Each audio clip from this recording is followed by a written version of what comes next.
Je passe maintenant la parole à Franck qui va compléter mon propos. Monsieur le maire, mes chers collègues, permettez-moi d'abord d'excuser Philippe Bouvier, qui ne peut pas être présent parmi nous aujourd'hui pour des raisons de santé, mais avec lequel j'ai très largement échangé concernant ce rapport de la Chambre régionale des comptes. Et c'est de la même voie que cette présentation est faite. Et puis je laisserai la parole à notre collègue Gino Necchi, qui vous présentera la partie relative aux ressources humaines.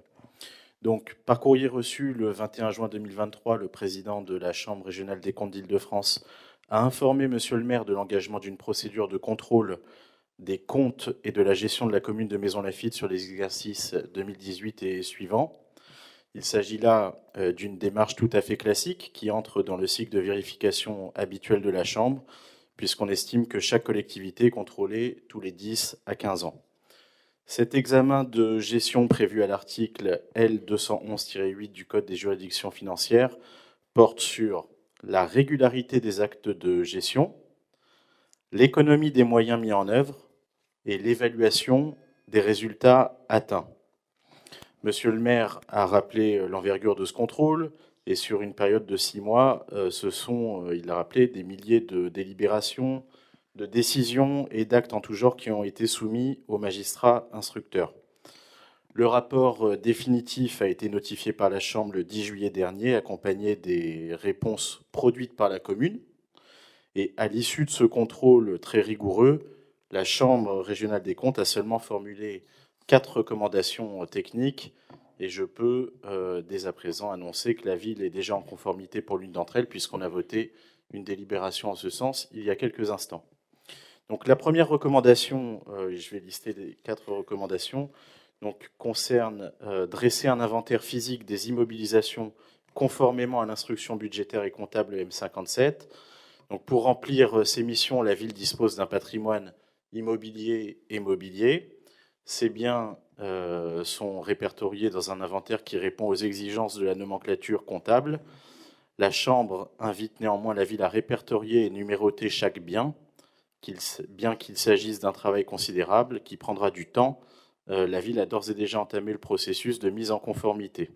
Ce qu'il faut néanmoins souligner, c'est que ce travail très technique est sans conséquence sur l'exactitude et la sincérité du budget de la commune. La deuxième recommandation, appliquer un nombre de jours de congé annuel conforme aux dispositions de l'article 1 du décret du 26 novembre 1985 relatif au congé annuel des fonctionnaires.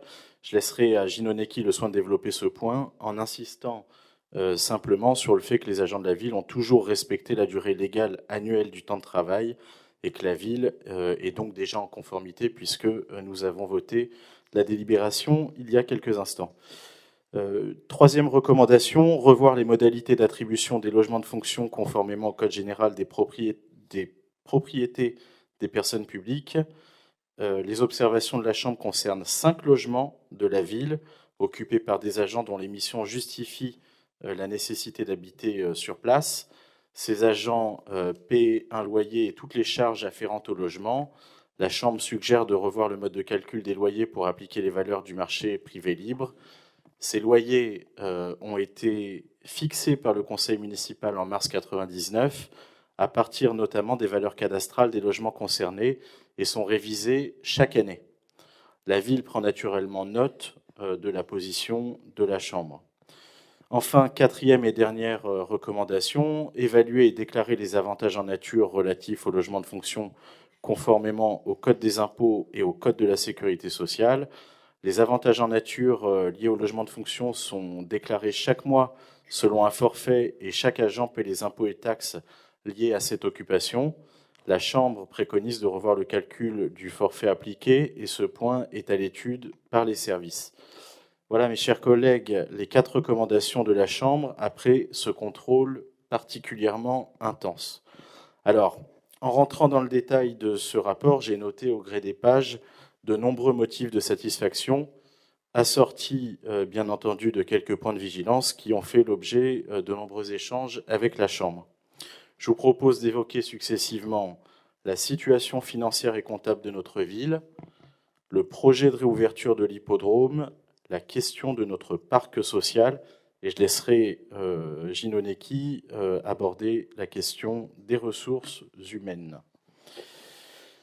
D'abord, la Chambre reconnaît au terme de son audit que la commune présente, je cite, « une situation financière favorable dans un contexte qui est pourtant difficile ». La Chambre rappelle que la commune est parvenue à absorber les conséquences d'éléments exogènes depuis 2018, tels que la crise sanitaire, l'inflation et l'augmentation du point d'indice en 2022. La CRC relève que les ressources fiscales de la commune s'élèvent à 42,7% des produits de fonctionnement et sont inférieures à celles de la moyenne nationale, ce qui montre que nous avons une politique fiscale particulièrement mesurée, ce que nous avons toujours dit dans cette enceinte. Notre capacité d'autofinancement a un peu diminué à la faveur des crises que nous connaissons, mais reste particulièrement solide, à plus de 6 millions d'euros par an.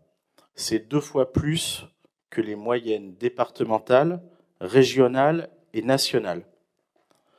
Sur la période contrôlée, la Chambre rappelle que la commune a investi 38,7 millions d'euros, dont 92% de dépenses d'équipement. C'est évidemment une somme très importante qui montre encore une fois tous les efforts réalisés pour améliorer la qualité de vie des Manceauniens. Surtout, ces investissements se sont considérablement accélérés en 2023 et en 2024, avec plus de 40 millions d'euros sur les 2 exercices qui se sont écoulés, ce qui est évidemment considérable. La CRC note enfin que l'endettement de la commune est très faible, à 89 euros par habitant, contre 990 pour le reste des communes des Yvelines. La Chambre régionale des comptes dresse donc un bilan particulièrement flatteur de notre collectivité. Tout au plus nous a-t-elle fait une remarque sur le taux de réalisation de nos dépenses d'investissement, ce dont nous nous sommes très largement expliqués, puisque ces sommes ont été inscrites au budget avant d'être engagées, et nous l'avons particulièrement constaté en 2023 et en 2024 sur l'opération du Centre culturel Malesherbes. Une large partie du rapport est ensuite consacrée au projet de réouverture de l'hippodrome. La Chambre régionale des comptes souligne qu'il s'agit là d'un projet emblématique pour la commune. Ce sont ces mots, rappelant au passage quelques chiffres éloquents.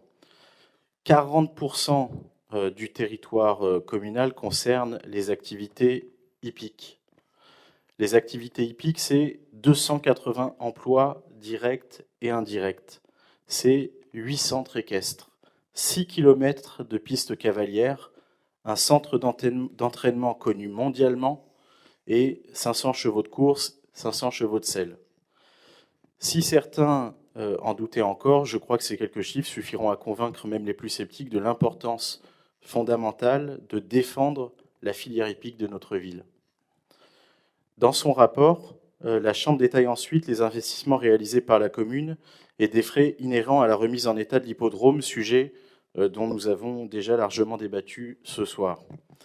Il s'agit bien entendu de l'acquisition du foncier pour 6,15 millions d'euros, mais aussi de la remise en état des pistes pour 3,2 millions d'euros, projet qui, rappelons-le, a fait l'objet d'une subvention de 1,2 million d'euros de la part de la région Île-de-France. À cela s'ajoute près de 250 000 euros pour des études techniques, juridiques et financières. Alors, il est vrai que ce sont des dépenses importantes. Mais, autant le dire tout de suite, ce sont des dépenses que la majorité municipale assume complètement, notamment parce qu'elles concernent essentiellement, et j'ai pu en dire un mot tout à l'heure, l'acquisition d'un foncier qui représente 20% du territoire communal, et que c'était bien entendu le rôle de la ville d'en faire l'acquisition pour en garder la maîtrise. La Chambre s'est inquiétée que la Société des courses hippiques de Maisons Lafitte soit requalifiée en association transparente. Ces remarques sont bien prises en compte et le rôle de la ville se limite naturellement à une action d'impulsion. La SCHML est une association indépendante qui agit fidèlement à son objet et à ce stade, nous pouvons vous assurer qu'elle poursuit son travail pour parvenir à un budget équilibré en dépenses et en recettes. La Chambre régionale des comptes a bien compris l'importance de ce projet de reprise des courses pour la ville de Maisons Lafitte et note que nos finances sont suffisamment solides pour le mener à bien. Enfin, la Chambre s'est intéressée à la situation de la ville de Maisons-Laffitte au regard de la loi SRU, qui impose, vous le savez, aux communes d'avoir un minimum de 25% de logements sociaux. La ville de Maisons-Laffitte compte aujourd'hui 14,66% de logements sociaux contre 4,17% en 1989. C'est dire les efforts très importants qui ont été réalisés malgré la rareté et le coût du foncier dans notre ville. On comptait 1463 logements sociaux fin 2022. Dans le cadre des échanges que nous avons eus avec la Chambre, la ville de Maisons-Laffitte a rappelé les efforts financiers très importants qui sont consentis pour produire du logement social. Sur l'opération Beltrame, la ville a notamment versé 3,2 millions d'euros de participation pour 53 logements. Sur l'opération du 15 rue de Lorraine, la ville a là aussi versé 3,2 millions d'euros pour la réalisation de 28 logements. Dans le cadre de la loi SRU, la ville a versé près de 12 millions d'euros de surcharge foncière et 1,5 million d'euros de prélèvement. Par ailleurs, nous avons garanti des emprunts à hauteur de plus de 50 millions d'euros. Voilà. Malgré les contraintes réelles, la ville n'a donc cessé d'agir dans une démarche raisonnée de mixité et d'équilibre des populations et dans le respect de l'identité de notre ville. Voilà ce que nous pouvions dire en résumé sur ce rapport de la Chambre régionale des comptes. C'est un rapport qui plébiscite la gestion de la commune et il sera consultable par chacun dès demain sur le site internet de notre ville. Je laisse la parole à notre collègue Ginoneki qui va vous parler des ressources humaines.